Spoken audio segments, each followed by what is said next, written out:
Réconfortez, réconfortez mon peuple, dit votre Dieu.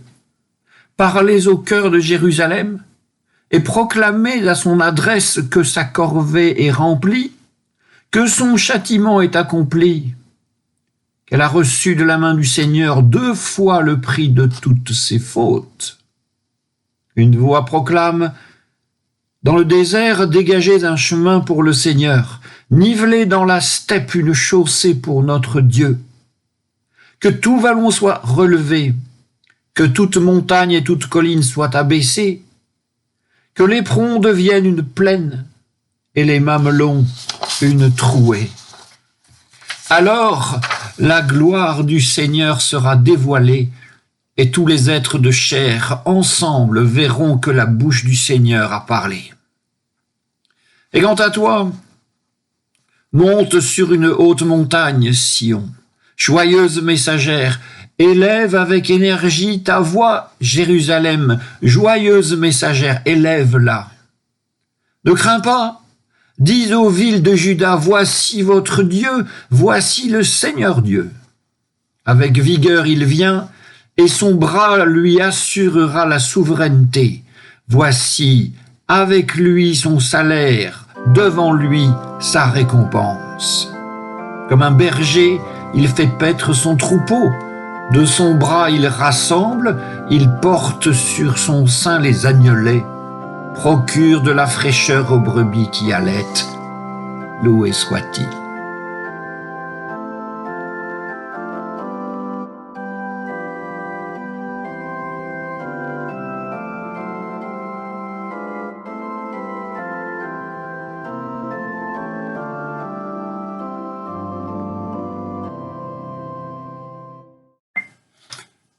Évangile selon Matthieu au 22e chapitre, dans les polémiques en cours entre Jésus et toutes sortes de personnes.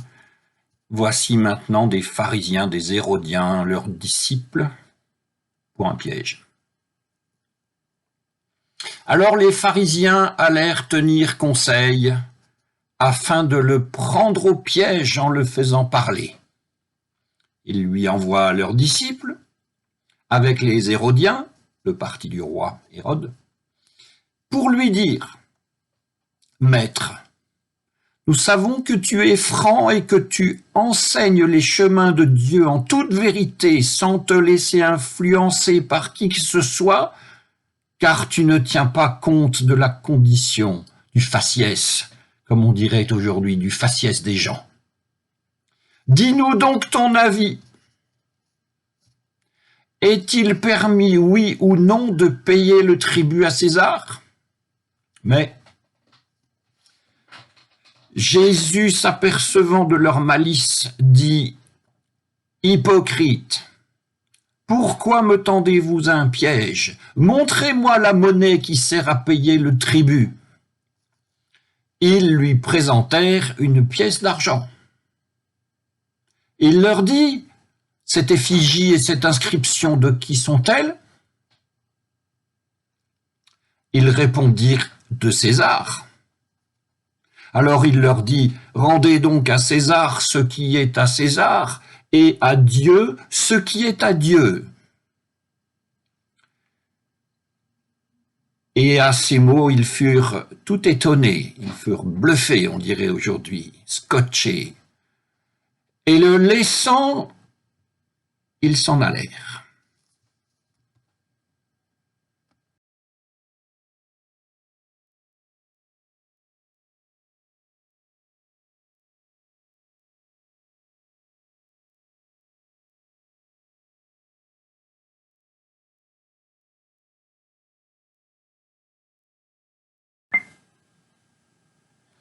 Rendez à César ce qui est à César, et à Dieu ce qui est à Dieu.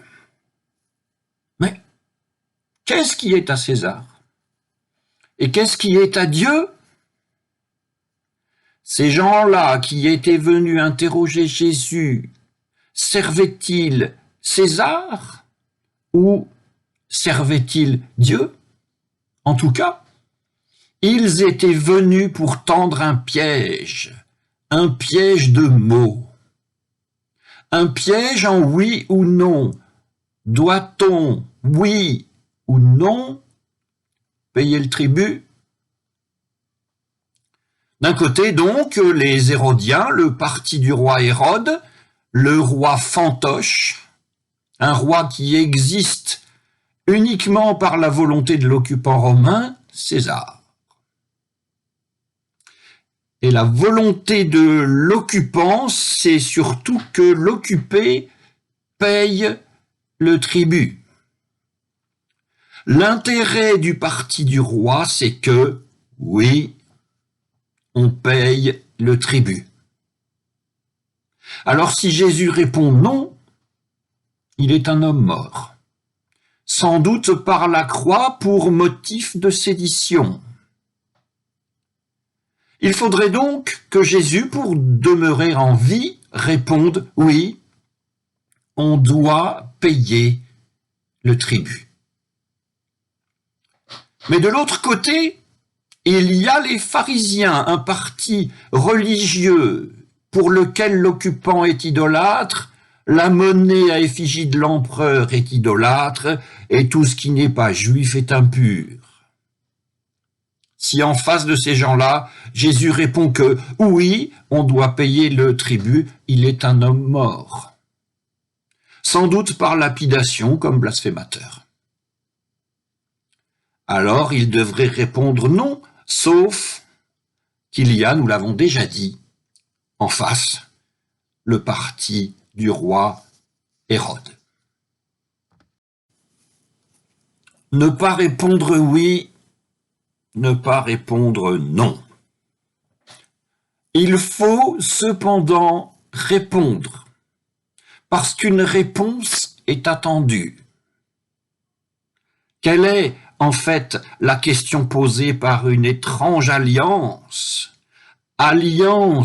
du parti du roi qui est les religieux toujours prompts à agiter le peuple, et du parti religieux qui est le parti du roi vendu à l'occupant païen.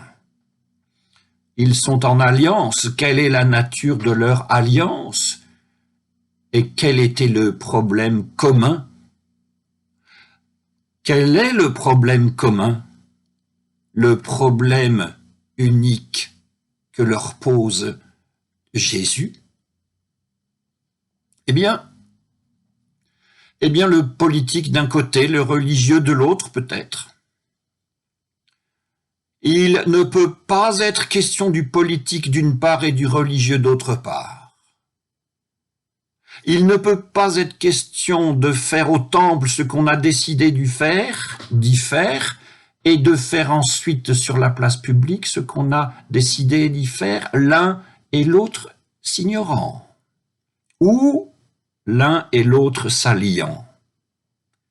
Car il s'est toujours trouvé de bons religieux, parfois chrétiens parmi les tortionnaires. Et l'équation à César ce qui est à César et à Dieu ce qui est à Dieu fonctionne alors parfaitement. Seulement, nous tâchons de nous éloigner de cela et on ne raisonnera pas ici de cette manière. Le parti de César et celui de Dieu sont alliés contre Jésus, adversaire sérieux ce Jésus, voire adversaire coriace. Et cette alliance signale au moins une chose, les deux partis se sentent identiquement visés par les diatribes de plus en plus violentes que Jésus leur adresse. Oui, ils sont là, effectivement alliés, et ils le sont pour trois raisons que nous allons dire. Première de ces trois raisons. Bien qu'ennemis apparemment, les intérêts des Hérodiens et des religieux sont communs. Des intérêts de soumission et des intérêts de domination. Le peuple doit être soumis, payer le tribut à César, un argent qui engraisse le parti hérodien. Et le peuple doit aussi payer le sacrifice au temple, un autre argent, mais l'un et l'autre se communiquent, un autre argent qui engraisse le parti religieux. Et pour tous ces gens-là, les politiques autant que les religieux, l'être humain n'existe pas. Et nous dirons alors que l'être humain est le cœur du souci de Jésus. Deuxième raison. Être conforme aux apparences, c'est ce qu'il cherche, et les apparences suffisent tout à fait au bon fonctionnement du culte et à la stabilité toute provisoire du royaume. Ordonner ce qui doit être fait, c'est-à-dire les apparences, voilà ce qui est bon pour le système. Ça le rend stable, peut-être perpétuel. Les apparences donc, mais qu'en est-il du cœur de l'être humain? Eh bien, ce n'est pas le souci des partis qui s'opposent à Jésus, mais Jésus se soucie de la transformation du cœur de l'être humain. C'est même peut-être le seul souci qui l'anime. Troisième raison. Ces gens-là, ces partis qui s'opposent à Jésus, ont en commun l'affection pour les statuts et les pouvoirs devant lesquels on s'incline, au nom desquels on domine, et par n'importe quel moyen, peu importe les moyens. Ils ont en commun la haine du Dieu vivant, alors que le Dieu que Jésus prêche est Dieu vivant, celui de la vérité, de la liberté et, dirons-nous, de la responsabilité. Alors, dans le face-à-face dont nous sommes témoins, des questions redoutables sont posées par Jésus. Ce sont des questions durables qui leur sont posées à ses adversaires, questions qui sont parvenues jusqu'à nous et que nous allons nommer aussi. Et voici ces questions. Ce que vous faites en politique et en religion, pour quelle raison profonde le faites-vous? Et dans quel but le faites-vous? Lorsque vous choisissez le parti hérodien, le parti du pouvoir fantoche, qui servez-vous? Et lorsque vous choisissez la pratique religieuse la plus manifestement visible, est-ce vraiment Dieu que vous servez ou bien, sans le dire, on n'ose pas dire ces choses-là, ou bien sans le dire subrepticement tout en ayant l'air de vous intéresser à Dieu, n'est-ce pas César qui vous préoccupe? Ce qu'on voit des gens ne dit pas toujours ce qu'ils sont en vérité. Dieu, lui, voit au cœur de l'être humain. Et les ennemis de Jésus le savent bien, et ils le confessent eux-mêmes. Les apparences, ceci dit, n'impressionnent pas Jésus, et ne l'intéressent même absolument pas. Comme nous lisons, il enseigne les chemins de Dieu. Il enseigne la pratique de la vérité. La vérité, Jésus la porte, la signifie et la révèle. Il n'en fait pas forcément un étalage public et triomphant, il la révèle d'abord dans le cœur des êtres humains par sa parole. Lorsque certains viennent essayer de le faire taire, son évangile devient une dénonciation, et lorsqu'il sera crucifié, l'évangile de Jésus-Christ sera une véritable accusation. Alors Dieu ou César? Revenons-y. Celui qui fait bien tout ce que prescrivent les lois de la cité, est-ce qu'il sert seulement César? Celui qui fait bien tout ce que prescrivent les lois religieuses, servira-t-il seulement Dieu? Eh bien, d'une part, il n'y a là que des apparences, et Dieu connaît le cœur de l'être humain. Et d'autre part, les commandements, les lois, les usages, qu'ils soient civils ou religieux, doivent parfois être transgressés. On connaît parfois les actes des humains.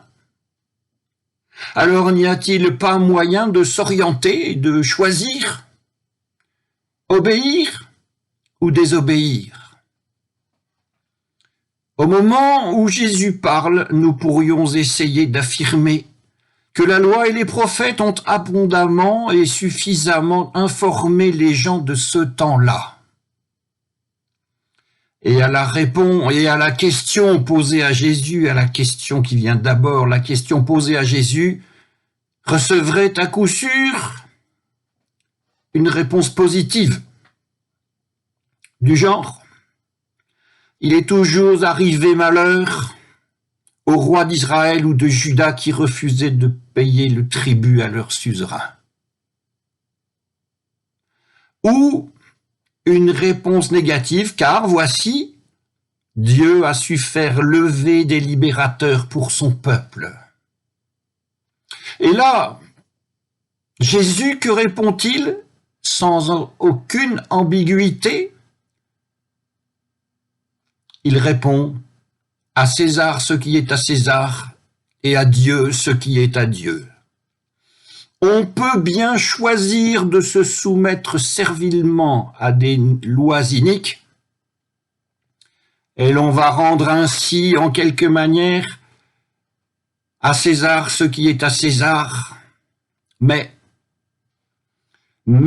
Dieu n'en est pas moins juge souverain de César, c'est-à-dire des actes brillants ou lâches des êtres humains.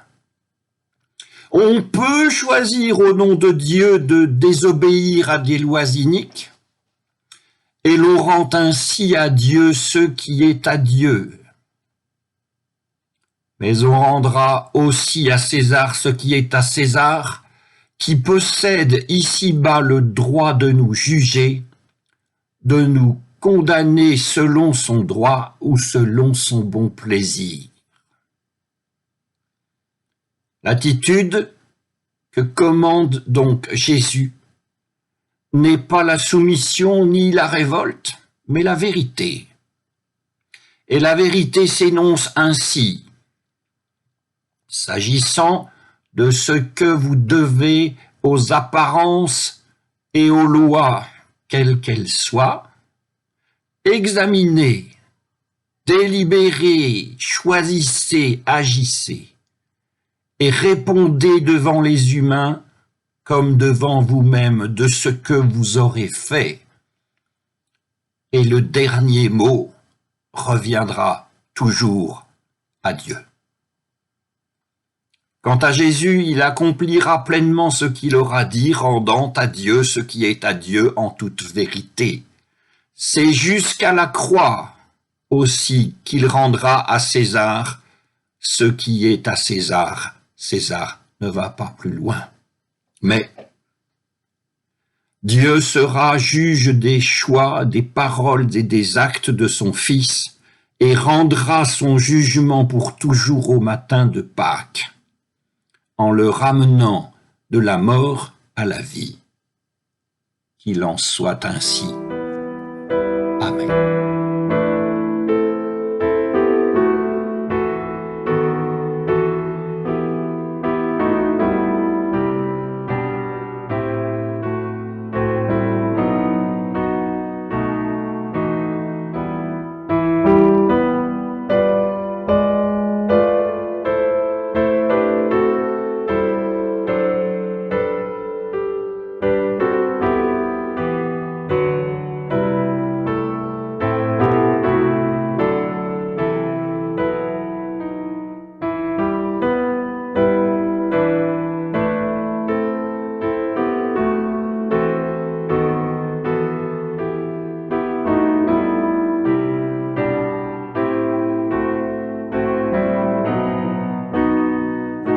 Seigneur notre Dieu, nous te louons et te remercions d'avoir voulu, dans ton incompréhensible miséricorde, t'abaisser si bas en ton Fils pour nous, afin de nous élever en lui si haut, pour toi seul.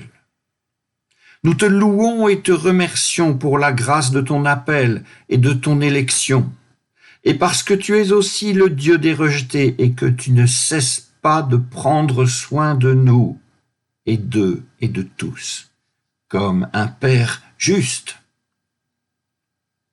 Nous te prions pour ton Église et dans tous les pays. Pour l'Église qui dort, qu'elle se réveille. Pour l'Église persécutée, qu'elle soit toujours joyeuse et certaine de son affaire. Pour l'Église confessante, qu'elle ne vive pas pour elle-même, mais pour ta seule gloire. Nous te prions pour tous les gouvernements et toutes les autorités dans le monde entier, pour les bons, que tu les maintiennes, pour les mauvais, que tu convertisses leur cœur et que tu mettes un terme à leur violence selon ta volonté pour tous, que tu te montres à chacun comme celui dont on a besoin et dont il faut rester les serviteurs.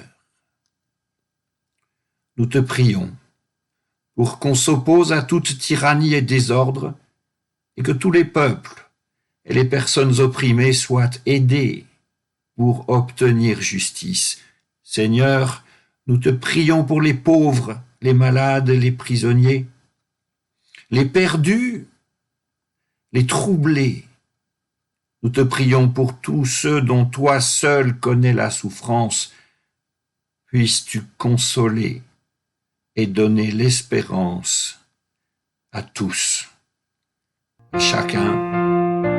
Amen.